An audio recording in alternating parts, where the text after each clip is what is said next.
আজকে আমরা যে প্যাসেজটা করব এটা খুবই কমন একটা প্যাসেজ। 2025 সালে বিভিন্ন দেশে কম্পিউটার বেসড এক্সামে এই প্যাসেজটা চলে আসছে এবং 2026 সালেও কয়েকবার এই প্যাসেজটা এসেছে। যেহেতু এটা এক্সামে রিপিট হচ্ছে, এটা কারো না কারো এক্সামে কোনো না কোনো দিন অবশ্যই চলে আসার একটা চান্স আছে। সো যেহেতু চান্স আছে, আমাদের অবশ্যই প্যাসেজটা করে যাওয়া উচিত। এখন বিষয়টা হচ্ছে যে এই ধরনের প্যাসেজ কখনো কখনো অ্যাজ ইট ইজ চলে আসে, কখনো কখনো প্রশ্নগুলো একটু চেঞ্জ থাকে। আপনার যদি একটা প্যাসেজ নিয়ে ওভারভিউটা ভালো থাকে, তাহলে প্রশ্ন যখন যাই হোক আপনার কিন্তু আনসার করাটা অনেকটুকু সহজ হয়ে যায়। সো মনোযোগ দিয়ে পুরো ভিডিওটা দেখেন, প্যাসেজে কোথায় কি আছে না আছে একটু ভালো করে খেয়াল করেন, যেন আপনার এক্সামে যদি অ্যাজ ইট ইজ প্রশ্ন চলে আসে তাহলে তো মুখস্থ আনসার করবেন। যদি প্রশ্নগুলো একটু ডিফারেন্টও থাকে, তাহলে যেন আপনি এই যে আপনার ওভারভিউটা আছে প্যাসেজের, ওটাকে ইউজ করে আপনি আপনার প্রশ্নগুলোকে খুব তাড়াতাড়ি আনসার করতে পারেন। আপনারা যদি এই প্যাসেজটা প্র্যাকটিস করতে চান, ডিসক্রিপশনে একটা লিঙ্ক দেওয়া আছে, ওখানে ট্যাপ করলে আপনি এই পেজে চলে আসবেন। এই যে দেখেন এখানে প্যাসেজটা আপলোড করা আছে, আপনি এখান থেকে ক্লিক করে ওপেন করে প্র্যাকটিস করতে পারেন। এখানে কিন্তু একটা চ্যাট জিপিটির মতো এআই ইনক্লুড করা আছে, যেখানে আপনি রাইটিং ইভ্যালুয়েশন করাইতে পারবেন একদম ফ্রিতে। অবশ্যই জিনিসটা আপনার জন্য ফ্রি হলেও আমার জন্য ফ্রি না। সো এখানে এসে শুধু শুধু এটার সাথে গল্প করবেন না, কারণ আপনি এখানে যত বেশি মেসেজ দিবেন আমার কিন্তু টাকা কাটতে থাকবে। আপনি এখানে এসে আপনার রাইটিংটা ডেলি রাইটিং ইভ্যালুয়েশন করেন, কোনো সমস্যা নেই, এটা আপনাদের জন্য উন্মুক্ত করে দিছি আমি। তো শুধু শুধু গল্প করেন না, আমার অযথা টাকা নষ্ট করেন না, আমার টাকা আপনি কাজে ইউজ করেন। আর এটাকে কিভাবে অ্যাক্সেস করতে পারবেন, নর্মালি তো আমার এখানে যে ডিসক্রিপশনের লিঙ্কটা দেওয়া আছে ওখান থেকে অ্যাক্সেস করতে পারবেন। তার পাশাপাশি আপনি যে কোনো ব্রাউজার থেকে মুক্তদির আইওএস লিখলে যেই আমার ওয়েবসাইটটা আসবে, ওখান থেকে যে ব্লগে যাওয়ার পর এটা অটোমেটিক ওপেন হয়ে যাবে। দেন আপনি এখানে আপনার রাইটিংটা সাবমিট করলে সে মার্কটা দিয়ে দিবে। আপনি যখন এআই দিয়ে মার্কিং করাবেন বা ইভ্যালুয়েশন করাবেন, কখনো এটা কত আপনাকে মার্ক দিচ্ছে না দিচ্ছে এটার উপর ফোকাস করবেন না। কারণ আপনি যেটা দিয়ে ইভ্যালুয়েশন করাইতেছেন আর এক্সামে আপনাকে যে এআই দিয়ে ইভ্যালুয়েশন করাবে, দুইটার কমান্ড, দুইটার ট্রেনিং কিন্তু একদমই আলাদা। সো আপনি জাস্ট এখান থেকে আপনাকে প্রপার ফিডব্যাক দিবে, আপনি কোথায় ভুল করছেন, কোথায় ইমপ্রুভ করা লাগবে, কোন সেন্টেন্সটা কীভাবে করা লাগবে, সব কিছু এটা বলে দিবে। আপনি শুধু এই যে ফিডব্যাকগুলো দেওয়া হয়েছে, এই সাজেশনগুলো দেওয়া হয়েছে, এইগুলো ফার্দার আপনি লেখার সময়, আপনি রাইটিং লেখার সময় ইউজ করবেন। ওকে, সো আসেন তাহলে আমরা আমাদের প্যাসেজটাতে মুভ করি। প্যাসেজটার নাম হচ্ছে the gender gap in New Zealand's high school examination results. Okay, প্যাসেজটার সাথে আমার যে মেল অডিয়েন্স আছে তারা অনেক রিলেট করতে পারবেন, বিকজ এখানে কি কারণে আমরা যে স্কুলের মধ্যে দেখি যে ছেলেদের তুলনায় মেয়েরা অনেক ভালো রেজাল্ট করে, এটা নিয়ে আলোচনা করতেছে। এবং অবশ্যই ভিডিওতে একটা লাইক দিয়ে দেন, যেন আরও অনেক মানুষ এই চ্যানেলটা ডিসকভার করতে পারেন। এবং যারা ফার্স্ট টাইম দেখতেছেন আপনারা সাবস্ক্রাইব করে রাখেন, কারণ আমি এখানে ডেইলি সপ্তাহে 2টা থেকে 3টা করে এরকম রিসেন্ট এক্সামে আসতেছে প্রশ্ন আপলোড করে থাকি। সো অবশ্যই এটা লাইক করে দেন অ্যান্ড চলেন আমরা শুরু করি। ফার্স্ট প্রশ্ন বলতেছে যে গ্যাপ ফিলিংস আর কি 3টা। New Zealanders are worried that the outcomes of their high school assessment system because the dash of girls are higher than those of boys by 10%. So মেয়েদের কোনো একটা কিছু ছেলেদের থেকে 10% বেশি। সো আমাদের এটাই লাগবে যে মেয়েদের কোন জিনিসটা বেশি। এবং নিউজিল্যান্ডার যারা আছে তারা এই বিষয়টা নিয়ে খুবই ওরিড। আর এরকম রিসেন্ট এক্সামে আসা প্রশ্ন দিয়ে যদি আপনারা কোনো রিডিং কোর্স করতে চান, আমার 18 তারিখ থেকে একটা ব্যাচ চালু হইতেছে, যেখানে 10টা লাইভ ক্লাস আমি নিব, সবগুলি এরকম রিসেন্ট প্রশ্নে রিসেন্ট এক্সামে আসা প্রশ্নগুলো ব্যবহার করে। সো ক্যামব্রিজের বাইরে যারা পড়াশোনা করতে চান, আপনারা এখানে এনরোল হতে পারেন। 17টা রেকর্ডের ক্লাসে আছে, এগুলো ক্যামব্রিজের বাইরে। সো একটু ডিফারেন্ট কিছু এক্সপিরিয়েন্স করতে চাইলে আপনারা আমার এই ব্যাচে অ্যাডমিট হতে পারেন। তো চলেন দেখি যে গার্লসদের কোন জিনিসটা 10% বেশি। The issue is the difference in pass rates between the sexes at each level of the examination and across all school types. The difference is about 10% percentage points. Girls are doing better in each subject, and those in girls only schools are taking top honours now. এখন অনেকে এখানে ভাববেন যে ভাই এটার answer আমি কি দিব, আমি কি এখানে এভরি সাবজেক্ট দিব? নো, এখানের আনসারটা বেসিক্যালি পাস রেটস। কারণ এখানে বলতেছে যে পাস রেটসটা বেসিক্যালি ডিফারেন্ট দুই ধরনের, ছেলে এবং মেয়েদের মধ্যে, এবং মেয়েরা ভালো করতেছে এবং ডিফারেন্সটা কত? 10% পয়েন্টেজ, রাইট? তাহলে আমাদের এখানে আনসারটা কি হবে? এখানে আনসারটা হবে আমাদের পাস রেটস। এই যে কপি পেস্ট করতেছি, এক্সামে কিন্তু সেটা পারবে না, আপনাকে টাইপ করে লিখতে হবে। A gender gap has been apparent for over a ডেশ। এই যে জেন্ডার গ্যাপটা আছে, এটা কতদিন ধরে লক্ষ্য করা যাইতেছে? অ্যাপারেন্ট মানে কি? স্পষ্ট। সো কতদিন ধরে, এখানে বেসিক্যালি আপনার সেন্টেন্সটা অর্থ দাঁড়াইছে যে জেন্ডার গ্যাপটা কতদিন ধরে মানুষ লক্ষ্য করতে পারতেছে বা দেখতে পারতেছে বা এটা স্পষ্টভাবে সামনে আসছে। The results are not a surprise. The high school girls have been outperforming boys academically for more than a decade.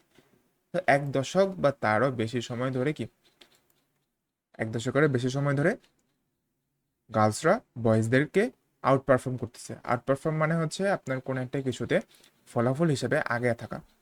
So এটার আনসার কি হবে? Decade. Sorry, control C and control V. This situation is not unique to New Zealand and has been noticed in দেশ also. এই ঘটনাটা শুধুমাত্র নিউজিল্যান্ডেই হয়নি, আর অন্য কোনো একটা জায়গায় হয়েছে। It is an international phenomenon and within Australia it was the subject of much debate and controversy.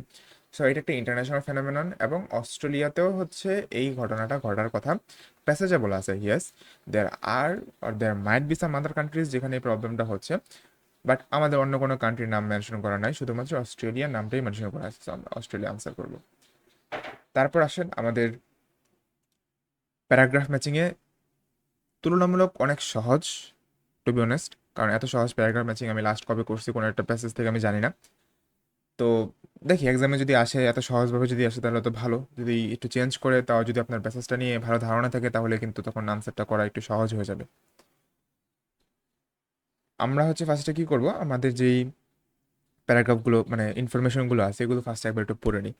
An advantage of New Zealand secondary school test. So একটা অ্যাডভান্টেজের কথা থাকবে কিসের? সেকেন্ডারি স্কুল টেস্টের। আ mention of current government initiatives two boost mail achievement. So এখানে কিসের mention থাকবে? Government ইনিশিয়েটিভসের, মানে উদ্যোগ, গভর্নমেন্টের উদ্যোগের কিসের জন্য? যেই মেল অ্যাচিভমেন্ট আছে এটাকে বুস্ট করার জন্য। One gender difference in literacy skill first becomes evident. কখন gender difference in literacy rate evident হয়ে যায়, মানে স্পষ্ট হয়ে ফুটে ওঠে।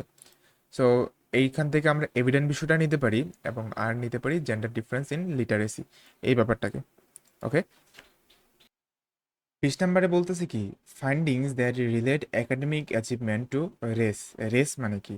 রেস মানে এখানে দৌড় বুঝাইতেছে না, রেস আরেকটা অর্থে ব্যবহৃত হয়, জাতি, এই ক্ষেত্রে আর কি, জাতি। হ্যাঁ, so academic findings that, findings মানে কি কোনো একটা কিছু খুঁজে পাওয়া, রেজাল্ট আর কি। Relate academic achievement to race. So academic achievement এবং আপনার যে জাতি বা জাতিগোষ্ঠী এর মধ্যে যে কানেকশনটা আছে এরকম কথাবার্তা কোনো একটা প্যারাগ্রাফে বলবে। সো আসেন আমরা বিনামা প্যারাগ্রাফ থেকে শুরু করি, কারণ এতে আমাদের একটা আনসার ছিল, মানে পুরোপুরি এটার পুরোটাই হচ্ছে এতে ছিল। However, the New Zealand State Ministry of Education says it is taking the issue seriously. কোন ইস্যুটা? অবভিয়াসলি এই যে আপনার মেয়েদের থেকে ছেলেরা যে খারাপ রেজাল্ট করতেছে। It is working with a reference group on the boys' education which has been set up, and it has commissioned an Australian academic to report the interventions that have been found to work for boys, drawing particularly drawing particularly on Australia's experience. So এখানে বলতেছে যে এটা একজন Australian একাডেমিককে কাজে লাগাইছে যে একটা report publish করার জন্য।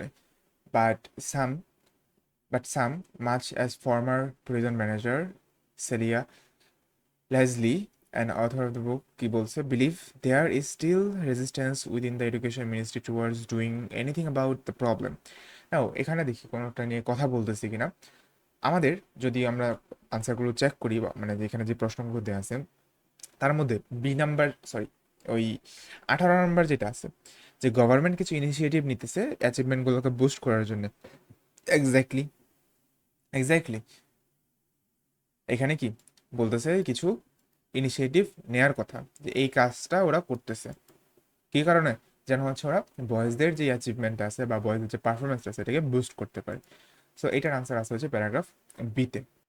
এরপর আমরা যদি প্যারাগ্রাফ সিতে মুভ করি, education ministry learning policy manager Steve ব্যানসন says that the national certificate in educational achievement says or NCEA as New Zealand high school exams are sorry, is useful to employers and to universities because it provides a fine-grained picture of pupils' performance in every aspect of a subject rather than just a pass or fail in an overall area. So এখানে কি নিয়ে আলোচনা করতেছে? এখানে basically বলতেছে যে হচ্ছে আপনার যে এডুকেশন মিনিস্ট্রিটা আছে এটা দাঁড়ান দাঁড়ান দাঁড়ান না সরি, এডুকেশন মিনিস্ট্রি ম্যানেজার একটা কথা বলছে যে এই যে একটা national certificate in educational achievement or NCE আছে, যেটা কি নিউজিল্যান্ডস হাই স্কুল এক্সাম, এটা খুবই একটা ভালো ব্যাপার বা ভালো একটা জিনিস বা অনেক ইউজফুল এমপ্লয়ারদের জন্য এবং ইউনিভার্সিটিসদের জন্য। কারণ কি, it provides a fine-grained picture of pupils' performance in every aspect of a subject rather than just pass or fail on an overall area. বুঝতে পারছি যে এখানে বলতেছে যেটা যেহেতু খুবই একটা ডিটেলড জিনিস, একটা ডিটেলড ইনফরমেশন প্রোভাইড করে একটা স্টুডেন্ট কেমন সেই বিষয়ে, এই জন্য এটা এমপ্লয়ার এবং ইউনিভার্সিটির জন্য খুবই ইউজফুল। কোন জিনিসটা খুবই ইউজফুল? এই যে যে সার্টিফিকেট বা এই যে এক্সামটা আছে যেটা কি নিউজিল্যান্ডের হাই স্কুল এক্সাম। তাহলে এখানে দেখেন সেকেন্ডারি স্কুল আর হাই স্কুলের টেস্টের একটা অ্যাডভান্টেজ নিয়ে এখানে আলোচনা করতেছে। কাদের জন্য অ্যাডভান্টেজ? এই যে অ্যাডভান্টেজ, এই যে এইটুকু অ্যাডভান্টেজ, আর এটুকুতে হচ্ছে আপনার কি ওই স্কুলের এক্সামের কথা বলছে। তার মানে 17-র আনসার সিতে আছে। দেখছেন কতটা সহজ? এটা কিন্তু আসে, এটা এক্সামের প্রশ্ন, এক্সামে আসার মতো বা আসে আর কি। তাও দেখেন একটু সহজ বেশি লাগতেছে। তারপর আমরা যদি দিতে যাই, the discrepancy in reading and writing skills between males and females shows up as early as preschool. তো যে যেই প্রবলেমটা আছে বা যেই পার্থক্যটা আছে reading and writing skill between males and females, এটা শো আপ করে কখন? As early as preschool, and the most significant difference is clear by the time this children enter high school. এবং যখন হাই স্কুল এন্টার করে তখন এটা একদমই clear হয়ে যায়। Not being good at literacy was not such a problem in the old days when many students left school for manual jobs after year 11, but nowadays many more stay on to the higher education and almost all jobs require literacy skills. ওকে দেখেন already হয়তো বা আপনাদের brain একটা answer আপনাকে দিয়ে দিচ্ছে, সেটা হচ্ছে 19 number. when gender difference in literacy skills first become evident. when সময়টার কথা কোথায় আছে? এই যে by the time children enter high school, টাইমের মেনশন করা আছে এখানে। এবং লিটারেসি স্কিলটা স্পষ্ট হয়ে যায়, এই যে ক্লিয়ার হয়ে যাওয়ার কথা এখানে বলা আছে। এবং writing and reading skill basically literacy skill, right? So আমাদের পুরো আনসারটাই ওখানে মেনশন করা আছে, তার মানে এটার আনসার ডি। 20 আমাদের একটা বাকি আছে আর কি এখানে। সো আমরা যদি হচ্ছে এটাকে পড়ি, New Zealand 15-year-olds do better in international reading tests, but beneath this average lies a wide variance, with New Zealand European girls most represented at the top and the New Zealand Pacific Island boys at the bottom.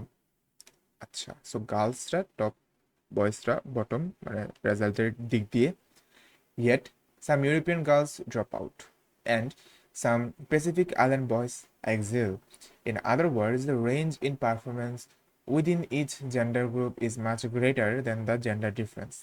So এই যে বলতেছে যে gender গ্রুপের মধ্যে যেই পার্থক্যটা হয় এটা শুধুমাত্র জেন্ডারের কারণেই হয় না, বরং কি এটার আরো বড় কোনো একটা কারণ আছে। Ethnic differences and the differences in socio-economic results may be more significant than the simple boy-girl explanation. তাহলে এথনিক যে ডিফারেন্সটা আছে, জাতিগত যে পার্থক্যটা আছে এবং সোশিও ইকোনমিক স্ট্যাটাসের যে পার্থক্যটা আছে, এটা কি আরো গুরুত্বপূর্ণ একটা রোল প্লে করতে পারে। ওকে, সো এটার সাথে দেখেন আমাদের 20 নাম্বার যেটা আছে, findings that relate academic achievement. Yes, এখানে একাডেমিক অ্যাচিভমেন্ট নিয়ে আলোচনা করতেছে এবং হচ্ছে এই একাডেমিক অ্যাচিভমেন্টটা জাতির সাথে রেসের সাথে রিলেটেড, এই যে লাস্টের লাইনটা তাই ইন্ডিকেট করতেছে। সো এটা আমাদের হচ্ছে ই ডেফিনেটলি। আচ্ছা, তারপর আসেন আমাদের স্টেটমেন্ট ম্যাচিংয়ে। লেজলি, লেজলি এর কথা আমরা কোথায় পাইছিলাম? বিতে মেবি, বিতে, এই যে এখানে লেজলি। তো সে কি বলতেছে? believe there is still resistance within the education ministry towards doing anything about the problem. There is still resistance. কিসের মধ্যে রেজিস্ট্যান্স আছে এডুকেশন মিনিস্ট্রি কিসের প্রতি? Towards doing anything about the problem, এই প্রবলেমের প্রতি কোনো একটা কিছু কোনো পদক্ষেপ নেওয়ার প্রতি স্টিল রেজিস্ট্যান্স আছে। এই কথার সাথে কোন অপশনটা মিলে? আপনি সবগুলো অপশন চেক করতে পারেন, বাট আলটিমেটলি আপনার যে অপশনটাকে সব থেকে বেশি এখানে রেলিভেন্ট মনে হবে সেটা হচ্ছে the New Zealand government is reluctant to take action on behalf of বয়েজদের জন্য অ্যাকশন নিতে রিলাক্টেন্ট, বা রিলাক্টেন্টকে আপনি কি বলতে পারেন? রেজিস্ট্যান্স বলতে পারেন। আর অ্যাকশন নেওয়ার কথা ডুইং এনিথিং, টেকিং অ্যাকশন, আর বয়েজ নিয়েই তো ডেফিনেটলি। সো এটার আনসার হচ্ছে এইচ। এরপর স্টিভ ব্যানসন, সে কি বলতেছে? তার নাম কোথায় ছিল? এই প্যারাগ্রাফের যেখানে ছিল, says that the national certificate. আচ্ছা, এটুকুতে তো কি বলা ছিল তা আমরা জানি, যে হচ্ছে বেসিক্যালি এটা খুবই ভালো একটা ব্যাপার যে এডুকেশন সিস্টেমটা এটা খুবই ডিটেলড একটা রেজাল্ট শো করে, যার কারণে এমপ্লয়ি এবং এমপ্লয়ার এবং ইউনিভার্সিটি অনেক হেল্পফুল বা হেল্প পায় এখান থেকে। বাকিটুকু পড়ি। In most parts of the curriculum, for example in maths, there is a really a gender gap. So অধিকাংশ জায়গাতে, অধিকাংশ কারিকুলামে, for example in maths, there is an really a gender gap, কোনো জেন্ডার গ্যাপ নাই। But literacy is the different matter. Even boys who are good at writing tend not to write so much. So বয়েজরা যারা হচ্ছে লিখায় ভালো তারা এতটা বেশি লিখে না, এই কারণেই হচ্ছে মেনলি প্রবলেমটা হয়। That's actually a quantity issue. So এই যে ওরা কম লিখে এই কারণে হচ্ছে ওদের কি লিটারেসিতে প্রবলেমটা থাকে। এখন আপনি হচ্ছে যদি অপশনগুলো চেক করেন, সবগুলো আপনি নিজের মতো চেক করে দেখতে পারেন। এখন কোনটা সব থেকে বেশি অ্যাপারেন্ট, কোনটা সব থেকে বেশি রেলেভেন্ট মনে হবে এখানে? সেটা হবে হচ্ছে E number. The difference in achievement between school boys and girls is only evident in some subject. কোন সাবজেক্ট? Subjects like literacy. কিছু কিছু সাবজেক্টে হচ্ছে কি এই ডিফারেন্সটা এভিডেন্ট বা স্পষ্ট, আর অন্যান্য জায়গাতে কোনো ডিফারেন্স নাই। সো এটার আনসার হচ্ছে ই। দেন রজার মোজেস, রজার মোজেস, তার নাম কোথায় আছে? আমরা সামনেই আগে আস্তে আস্তে, এই যেখানে রজার মোসেস আছে, সে কি বলতেছে দেখা যাক। আর এটা অনেকে বলবেন যে ভাই এত ইজি তো এক্সামে আসবে না। ভাই এক্সামে আসে, এটা আসে। আমি এমন কোনো ভিডিও আপলোড করি না যেটা এক্সামে আসে নাই বা রিপিট হয় নাই, বুঝতে পারছি? এটুকু বিশ্বাস রাখতে পারেন। আমি অনেক দিন ধরে এগুলো নিয়ে কাজ করতেছি। আপনারা তো মাত্র জানেন যে এইগুলো কমন পড়ে। আপনি আমার রিসেন্ট প্লেলিস্টে, মানে রিসেন্ট এক্সামের প্লেলিস্টে যান, যে দেখেন আমি কত আগে থেকে এগুলো নিয়ে কাজ করতেছি। Says that the written content of NCEA paper is more demanding than previous system of secondary school qualifications in New Zealand, even in subjects such as statistics and accounting. So তাহলে এনসিইএ কি? এনসিইএ হচ্ছে এই যে ন্যাশনাল সার্টিফিকেট, মানে HSC, sorry, higher সেকেন্ডারিতে যে test হয় এটা আর কি। সো এই যে written content of এনসিইএ paper is more demanding কাদের থেকে? Previous system of secondary school qualification in New Zealand. তো এখন এই যে সে কথাগুলো বলছে তার সাথে দেখেন কোন অপশনটা মিলে।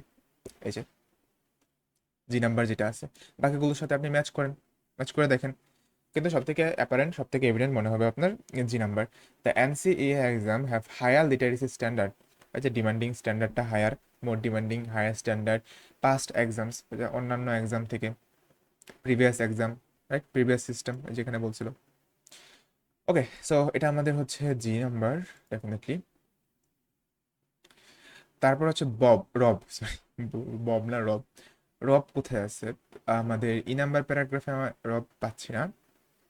দেন আমরা যদি এফে আসি, এই যে রবকে পাওয়া গেছে এখানে। সো রব কি বলতেছে? অ্যাগ্রি করতেছে কোন একটা কিছুর সাথে। কিসের সাথে অ্যাগ্রি করতেছে?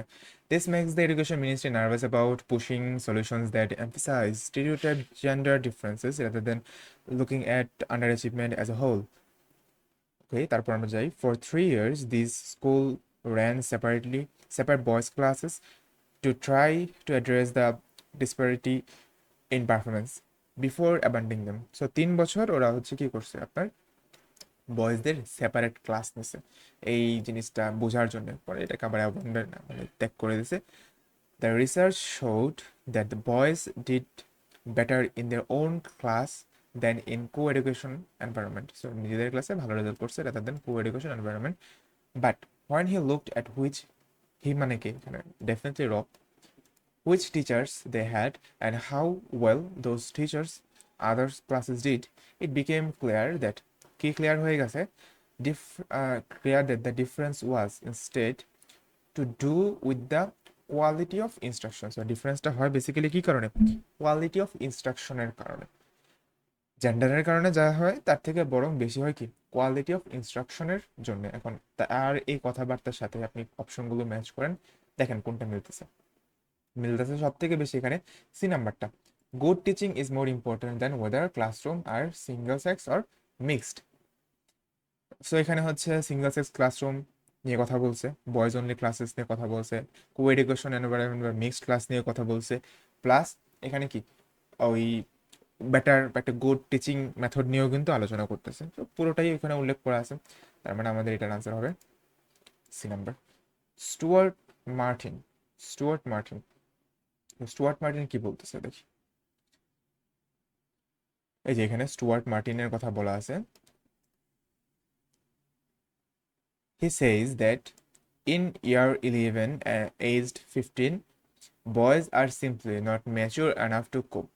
সো বয়েজরা এতটা ম্যাচিউর থাকে না। একটা জিনিস আমরা জানি যে সেম এজে একটা বয় থেকে একটা গার্ল বেশি ম্যাচিউর থাকে। সো যখন আপনারা পড়াশোনা করেন, একটা গার্ল আপনার থেকে ডেফিনেটলি 2 থেকে 3 বছরের ম্যাচিউর মেন্টালি, তো ওরা যেরকম করে পড়াশোনা করে আপনি ওরকম করে পড়েন না, এই কথাটা এখানে বলা আছে। দে টেন্ড টু থিঙ্ক, তারা এটা ভাবে that just passing is enough.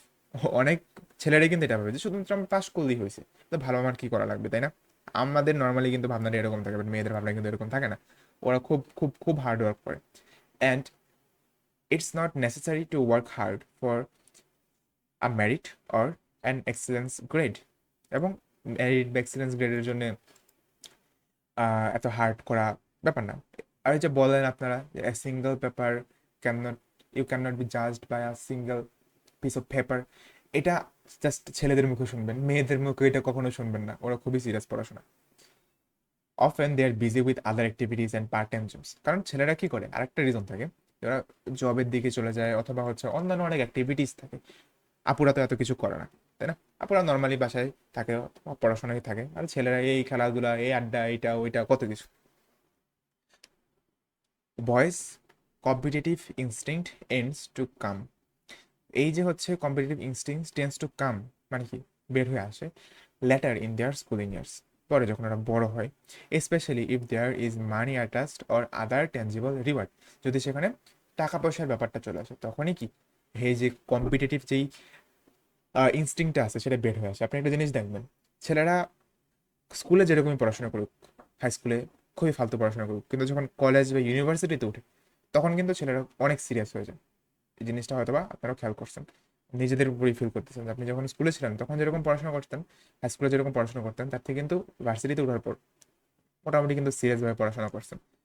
কারণ তখন আপনার মধ্যে ওই সেন্সটা চলে আসে যে এখন পড়তে হবে, না পড়লে আমার লাইফ বরবাদ। By 17 boys are catching up academically with girls, যখন 17 বছর হয়, মানে যখন আমাদের দেশে 17 বছর বয়সে কোন ক্লাসে থাকি আমরা, 10-এ মেবি। সো যখন আমরা 9-10-এ থাকি ওই বয়সটা, তখন আমরা হচ্ছে মেয়েদের সমান হয়ে করতে পারি। And by the end of the year 13 boys are again winning top prizes. So এরপর থেকে ওরা আস্তে আস্তে করে টপ প্রাইস দিকে যাওয়া শুরু করে। 13 বলতে এখানে একাডেমিক ইয়ার আর কি মিন করতেছে, বুঝছেন? আর এটা হচ্ছে একাডেমিক ইয়ার, এটা একাডেমিক ইয়ার, এটা একাডেমিক ইয়ার। এখন এইগুলো বা যা বলছে এখানে অনেক আলোচনা করছি, তার সাথে আমাদের দেখি কোন অপশনটা মিলতেছে।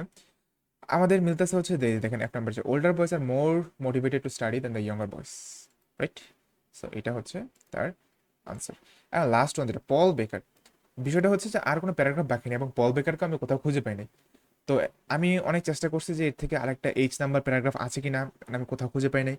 কিন্তু আমি অনেক জায়গাতে দেখছি যে পল বেকারের আনসারটা হচ্ছে বি নাম্বার দেয়, যে boys are disadvantage by girls tending to take over at school. আমি এটার আনসারটা বি কয়েকটা জায়গাতে দেখছি, বাট প্যাসেজে আর কি ও নামটা উল্লেখ করা নাই। তো হয়তো বা একটা প্যাসেজ এখানে একটা প্যারাগ্রাফ আরেকটা এক্সট্রা আছে যেটা আমি পাই নাই খুঁজে। তো এটা নর্মালি দেখেন আনসার এক্সামে কি হয় যদি আসে আর কি। Thank you so much, like দিয়ে দেন, অ্যান্ড দেখি ফার্দার একটা ডকুমেন্টারি, একটা স্টোরিটা ভিডিও আপলোড করার চেষ্টা আছে। অ্যান্ড খুবই একটা ভালো একটা অ্যানাউন্সমেন্ট আসবে সামনে, একটু ওয়েট করেন। আপনাদের সাথে নিয়ে আরও অনেক কাজ করার প্ল্যান আছে। Thank you so much. সালামু আলাইকুম।